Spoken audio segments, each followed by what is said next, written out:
En 87, la marque des gâteaux Saint-Michel sort une nouvelle gamme de biscuits au chocolat et l'appelle Bamboula. Pour accompagner la sortie de ce nouvel opus, ils ont décidé de créer le village Bamboula. C'est comme ça qu'à Nantes et jusqu'en 94, on pouvait se déplacer dans un zoo pour aller voir des hommes et des femmes noires. Entre les zèbres et les girafes, des gens venaient en famille photographier des filles qui dansaient nues, parfois même sous la pluie. Ce terme à l'époque n'est pas anodin puisque depuis le XVIe siècle déjà, ce mot a une malheureuse connotation.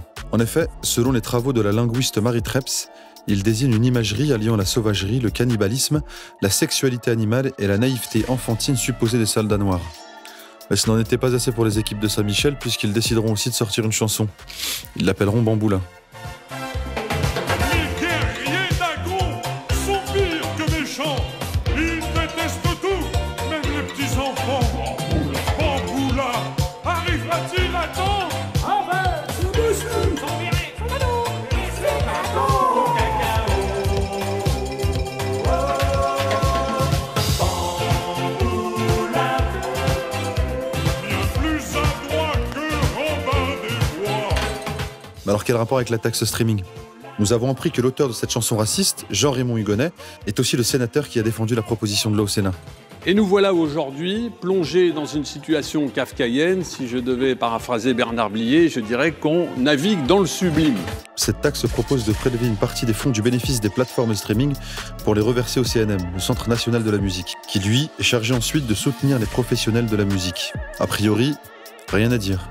Encore qu'une enquête a été publiée sur le site de Blast et qui décrivait le fonctionnement inégal du système de redistribution du CNM. Cette proposition a été surnommée taxe anti-rap parce que c'est à la fois le genre le plus consommé sur les plateformes, mais aussi celui dont les artistes reçoivent le moins de subventions. Certes, les choses avancent et les syndicats font des espèces de communiqués de presse, mais ça reste très flou en fait. Et la problématique, c'est que les acteurs du rap, eux, très souvent, ils ne font pas partie de ces syndicats, ils ne savent même pas ce que c'est, et donc l'information n'arrive pas jusqu'à eux. Donc ça veut dire qu'il y a une partie de l'industrie, et donc la partie de l'industrie qui rapporte le plus d'argent, qui est comme coupée un peu de ces informations-là. Pour moi, il y a un vrai travail de vulgarisation qui n'est pas fait par les organismes aujourd'hui, et qui est problématique, et pas seulement pour les acteurs du rap, mais pour tous les acteurs de la musique en général. On le prend pour nous, alors qu'en fait, il ne s'agit pas de nous, il s'agit d'une industrie, il s'agit d'intérêts financiers, et rap ou pas rap, eux, ils sont juste là pour prendre leur argent en fait et faire le maximum de profit.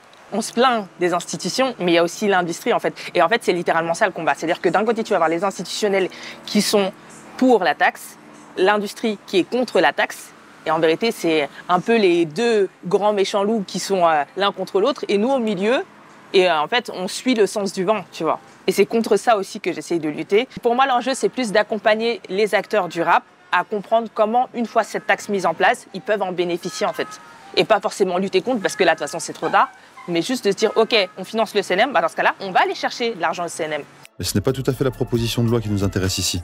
Si la personne qui défend la taxe streaming au Sénat est aussi celle qui écrit une chanson raciste pour une célèbre marque de gâteaux dans les années 90, est-ce un malheureux hasard, ou peut-on au contraire considérer ce lien comme un indice du rapport des institutions françaises aux cultures populaires? Et en même temps que la taxe streaming, une autre loi concernant les activités du hip-hop était proposée dans l'hémicycle, parfois même par les mêmes députés. Cette loi propose que dorénavant, chaque professeur qui souhaiterait enseigner la danse hip-hop doive d'abord passer par l'obtention d'un diplôme. Plusieurs fois présentée, elle a à chaque fois été largement repoussée par les acteurs du milieu hip-hop. Je danse depuis que j'ai l'âge de 12 ans. J'en ai maintenant 50 et j'ai réussi à progresser dans ce milieu-là sans avoir forcément de certification ou de diplôme. Parce que j'avais compris que c'était une danse qui nous permettait justement d'évoluer, de progresser et d'avoir quelque chose si on s'y mettait à fond. Et culturellement, le hip-hop, c'est la validation de nos anciens. C'est pas forcément d'avoir un diplôme qui fait de toi soit un bon danseur ou soit un bon enseignant. On est vraiment dans quelque chose de élitiste quelque part, dans le sens où on n'est plus dans les valeurs du hip-hop elles-mêmes qui sont d'exercer ce métier librement, tel un autre art. Chaque professeur apporte une histoire différente, apporte un morceau de ce que c'est. Donc si on vient et qu'on commence à dire voilà l'histoire c'est ça, comme ci, comme ça, ce qui n'existe pas chez nous, c'est problématique en fait, c'est problématique. On part de quelque chose de vivant et l'écriture a cette particularité, à la différence de l'oralité, c'est qu'elle arrête le mouvement. là où l'oralité permet de pouvoir le continuer. Donc il y a des choses, il y a des pionniers à connaître, il y a des mouvements à connaître, il y a plein de choses qui sont mis en valeur dans les formations qui existent déjà, mais je ne pense pas qu'il y ait une pensée unique qui soit à diffuser dans tout un territoire, c'est pas possible. Cette fois, et à la différence des précédentes années, cette loi peut compter sur un appui de taille, William Messi. Gendarme réserviste et juriste de formation, cet ancien danseur connaît peut-être aussi bien le hip-hop que les institutions. Avec ON2H, l'organisation nationale du hip-hop, qu'il a créée en 2018, il travaille en étroite collaboration avec les rapporteurs de la loi pour faire avancer le projet. Depuis 1993 que ce sujet est sur la table, à chaque fois qu'il y a eu une initiative venant de l'État, le milieu lui-même ne s'est pas saisi du sujet pour proposer des choses. Ça a toujours été on est contre. Dès que le texte est retiré, on rentre à la maison. Et puis ça recommence. Là, on s'est dit qu'à un moment donné, il va peut-être falloir stopper cette spirale et se dire que si on est mécontent de la méthodologie appliquée par l'État, pourquoi nous, on ne proposerait pas quelque chose? C'est la réflexion qu'on s'est fait en 2017, c'est que nos enfants, on aimerait qu'ils continuent à faire exactement ce qu'on a et ce qu'on a fait, qu'ils fassent des battles, qu'ils aient des compagnies, qu'ils fassent du street show, qu'ils fassent tout ce qui entoure la culture hip-hop, mais qu'ils aient quand même une sécurité. Parce qu'on sait que dans notre pays, le passeport d'entrée, c'est le diplôme, pour beaucoup de domaines. Est-ce que c'est regrettable ou ça ne l'est pas? C'est un fait. Cette proposition ne vient pas de nulle part. Elle s'inscrit dans une longue tradition du rapport de domination des institutions à ces cultures populaires et aux cultures issues des populations colonisées en particulier. Le hip-hop, comme toutes les cultures issues des populations dominées, est né d'une impuissance politique.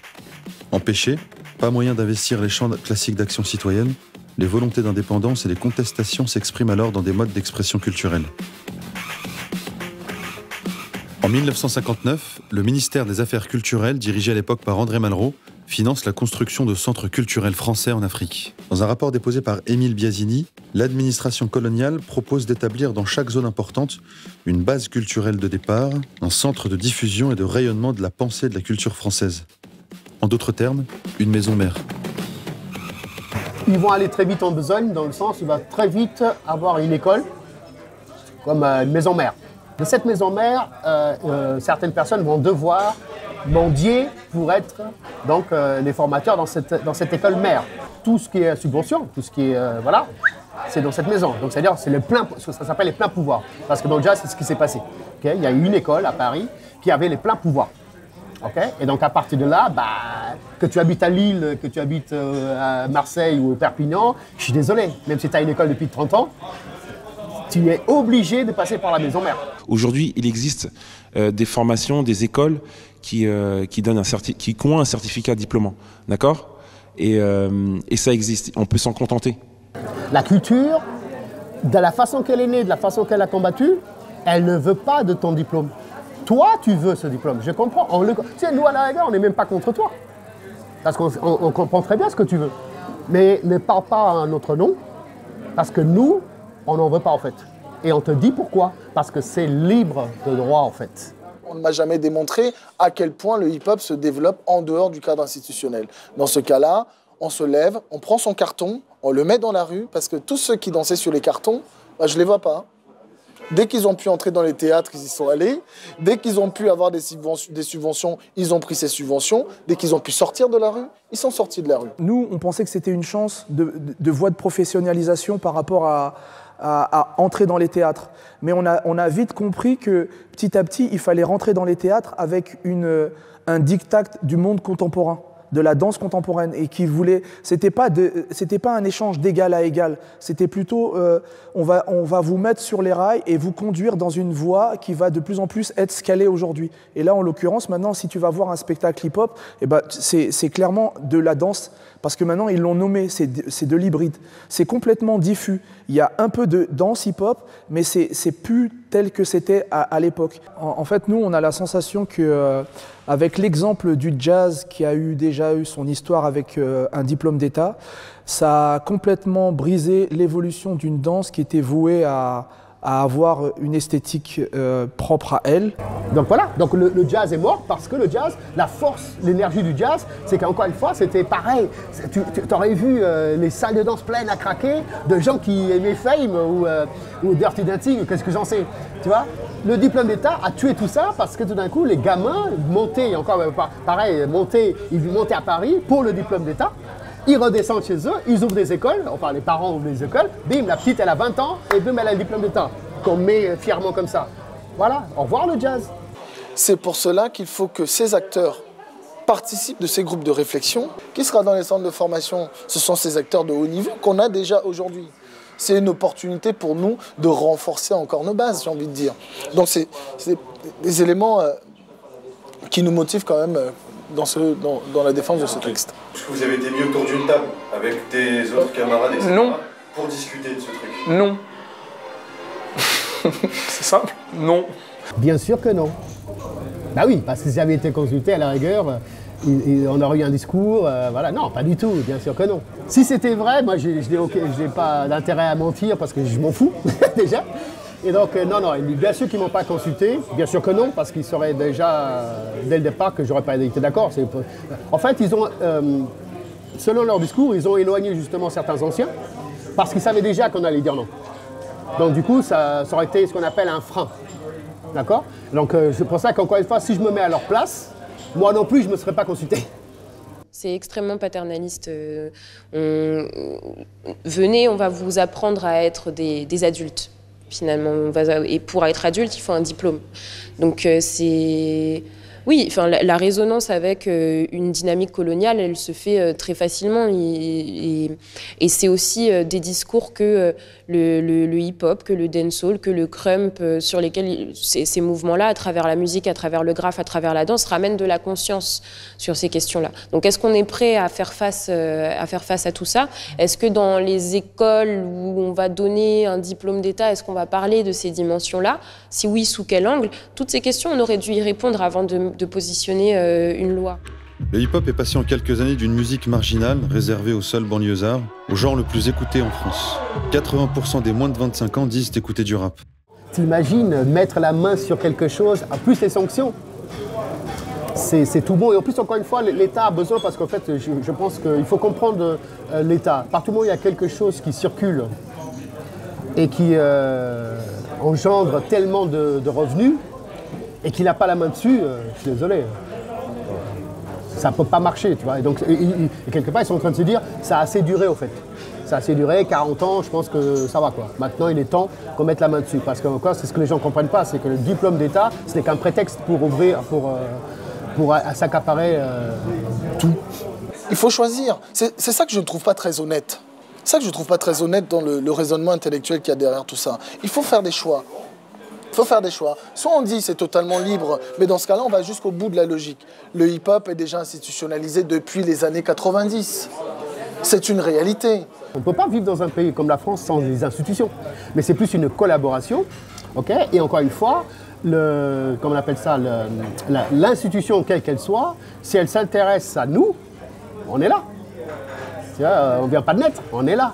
Mais donc du coup, si l'institution, quelque part, d'une manière ou d'une autre, à une certaine époque, nous a dit qu'on était une subculture. Mais dans un sens péjoratif. Nous, à la rigueur, c'est bon, hein, le côté underground, on aime bien ça. Okay, alors justement, donc du coup, vous êtes une subculture, c'est-à-dire qu'en gros, une culture qui n'existe pas. Okay, donc dans cette culture qui n'existe pas, aujourd'hui, elle est partout. Dans la mode, dans la musique, dans tout, elle est partout. Cette subculture qui n'existait pas. Donc ça, c'est quand même des institutions qui l'ont dit au départ. Donc aujourd'hui, comme elle est partout, je comprends que les institutions s'intéressent à nous. Pourquoi pas avoir les alliés des institutions avec toi? Bien sûr, ça peut toujours servir et bien sûr que ça sert en France.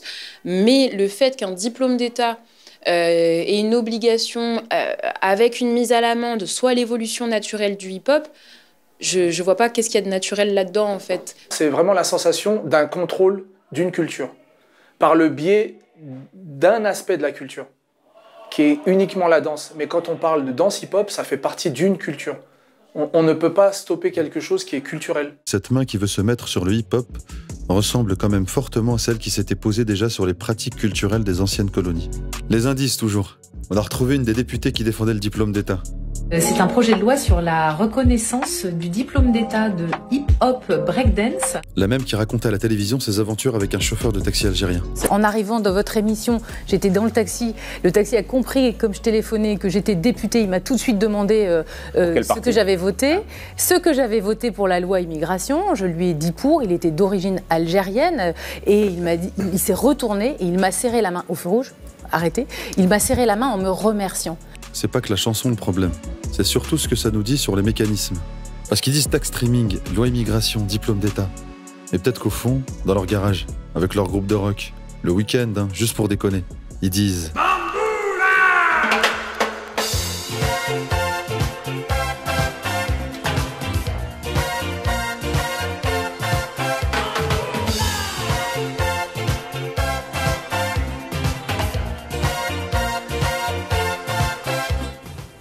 Ça se passe de commentaires.